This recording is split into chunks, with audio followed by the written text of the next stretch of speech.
Now the next topic is the revolution and everyday life. क्रांति के time पर everyday जो रोज़मर्रा की ज़िंदगी है उसमें क्या असर पड़ रहा था। Can politics change the clothes people wear? क्या पॉलिटिक्स आपके रहन सहन का, आपकी लैंग्वेज जो आप बोलते हो, जो बुक्स आप पढ़ते हो, इसका तरीका बदल सकती है?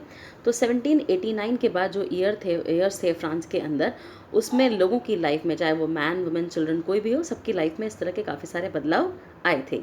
जो रेवोल्यूशनरी गवर्नमेंट थी उन्होंने इन सबको ध्यान में रखते हुए काफ़ी सारे कानून पास करे, जिसकी वजह से जो लिबर्टी, इक्वालिटी, ये जो आइडियल्स थे, इसका आम जिंदगी में, डेली लाइफ में इनको यूज़ करने का तरीका ही, लोगों का समझने का नज़रिया ही बदल गया। Some important laws that came into effect soon after the storming of Bastille in the summer of 1789 was the abolition of censorship. सबसे इम्पॉर्टेंट जो इसके अंदर हुआ था 1789 की समर में, जब बेस्टाइल के फोर्ट को इन लोगों ने उड़ा दिया था, तो उसके बाद सेंसरशिप को इन्होंने, जो लॉज थे उसको एबॉलिश कर दिया, ख़त्म कर दिया। इन द ओल्ड रिजाइम, जो पुराना वाला फ्रांस था, all written material and cultural activities, उस टाइम के जितना भी रिटन मटेरियल था, जितनी भी कल्चरल एक्टिविटीज़ थी, जैसे बुक्स हैं, newspapers, plays could be published, इन सबको दोबारा से पब्लिश किया गया और performed only after they have been approved by the censor of the kings. ये सारी चीज़ें एक्चुअली पहले किंग की अनुमति के बाद ही पब्लिश की जाती थी, लेकिन अब क्या बदलाव करा है? Now the declaration of rights of man and citizen proclaim freedom of speech. लेकिन अब नए कानून की वजह से लोगों को फ्रीडम ऑफ स्पीच मिल गया था, यानी अब अभिव्यक्ति की आज़ादी, बोलने की आज़ादी इनको मिल चुकी थी, and expression to be a natural right, और ये उनका एक मूलभूत अधिकार, या मतलब if you are a citizen of France तो आपके ये नेचुरल राइट्स में है। Newspapers, pamphlets, books and printed pictures flooded the town of France, और इस तरह के नए आइडियाज़ वाले न्यूज़पेपर, पैम्पलेट, बुक्स, ये सारी जो चीज़ें थी, ये पूरे फ्रांस में एक फ्लड की तरह फैल रही थी, जिसमें पिक्चर्स के साथ में एक्सप्लेन किया गया था कि इनका मतलब क्या है। From where they travel rapidly into the countryside, और शहरों से होते हुए ये गांव-गांव तक पहुंच गए। They all described and discuss the events and changes taking place in France. इस इन सभी पैम्पलेट्स, न्यूज़पेपर्स के अंदर वो सारी चीज़ें थी कि क्या क्या बदलाव फ्रांस में इस टाइम पर हो रहा है। Freedom of press also meant that opposing views of events could be express. Freedom of press का मतलब यहाँ पर ये था कि अगर आपके विचार विरोधी भी हैं, क्रांतिकारी भी हैं, तो भी आप प्रेस के ज़रिए अपने विचार रख सकते हो। Each side sought to convince the others of its position. हर किसी को मौका मिलेगा अपनी पोजिशन को एक्सप्लेन करने का, यानी अपनी बात को रखने का, उसको समझाने का। The medium of prints, through the medium of prints, plays, songs and festive processions attracted large number of people.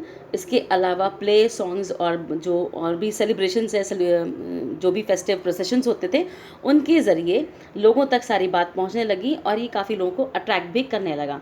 This was one way they could grasp and identify with ideas such as liberty और justice. ये एक तरीका था जिसके ज़रिए ये लोगों तक अपने आइडियाज़ को रख सकते थे और आइडेंटिफाई कर सकते थे कि लोग इससे कैसे समझ रहे हैं या किस तरह से उसको ग्रैस्प कर रहे हैं। लिबर्टी, जस्टिस, ये सारे आइडियाज़ जो हैं दैट पॉलिटिकल फिलोसोफर्स रोट, ये वही आइडियाज़ हैं जो कि पॉलिटिकल फिलोसोफर्स, जो जॉन लॉकी था,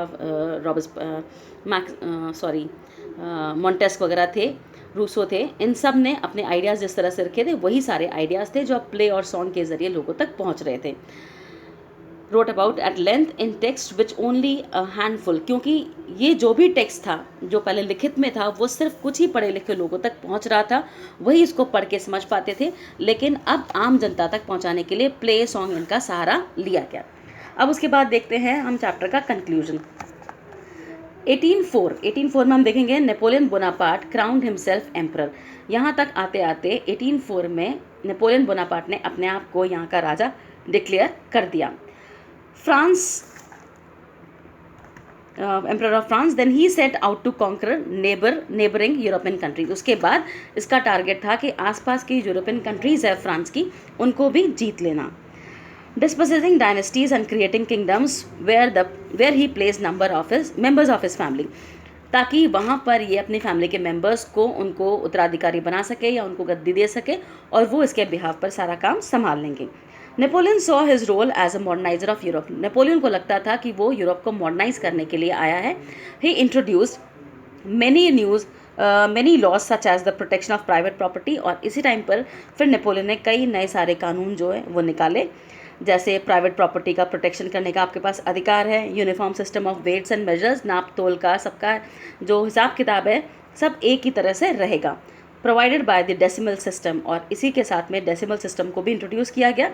initially many saw Napoleon as liberator, और इसीलिए कई लोगों को नेपोलियन लिबरेटर लगता था, हु वुड ब्रिंग फ्रीडम, जो कि इन लोगों के लिए फ्रीडम लेकर आया। लेकिन जैसे ही नेपोलियन की जो आर्मीज़ थी वो आगे बढ़ने लगी इन्वेडिंग फोर्स के तौर पे, यानी दूसरी जगह कब्जा करने के लिए इन्वेजन करने लगी, तो इनको समझ में आ गया था कि ये लिबरेटर नहीं है, ये एक इन्वेडिंग फोर्स है, ये हम सब पे हुकूमत करने के लिए आया है। He was finally defeated at Waterloo in 1815। उसके बाद 1815 में बैटल ऑफ वाटरलू में नेपोलियन की हार हो गई थी। रशिया, ब्रिटेन, प्रूशिया इन सब ने मिलकर इसको हराया था। Many of his measures that carried the revolutionary ideas of liberty and modern laws to other parts of Europe had an impact on people long after Napoleon had left. Napoleon के जाने के बाद भी जो ये आइडियाज़ थे liberty और modern laws के, ये लोगों पे इम्पैक्ट डाल रहे थे। The ideas of liberty and democratic rights, तो पूरे फ्रेंच रेवोल्यूशन में अगर हम लेगेसी के तौर पे देखें, जो चीज़ कंसिस्टेंटली चल रही थी वो थी आपकी लिबर्टी एंड डेमोक्रेटिक राइट्स, ये सारे आइडियाज़ चल रहे थे।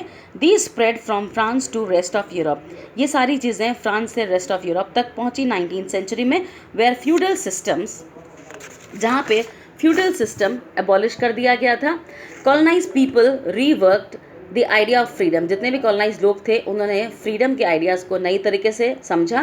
From bondage into their movement, अब इनको समझ में आ गया था कि अब हम किसी के बंधुआ मजदूर नहीं है, किसी की गुलामी करने की हमें ज़रूरत नहीं है, और एक सोवरन नेशन हमारा बनेगा। टीपू सुल्तान, राजा राम मोहन रॉय, ये भी दो एग्जाम्पल हैं इंडिविजुअल्स के इंडिया से जिन्होंने इन आइडियाज़ को अपने रेवोल्यूशन के टाइम पर यूज़ किया था।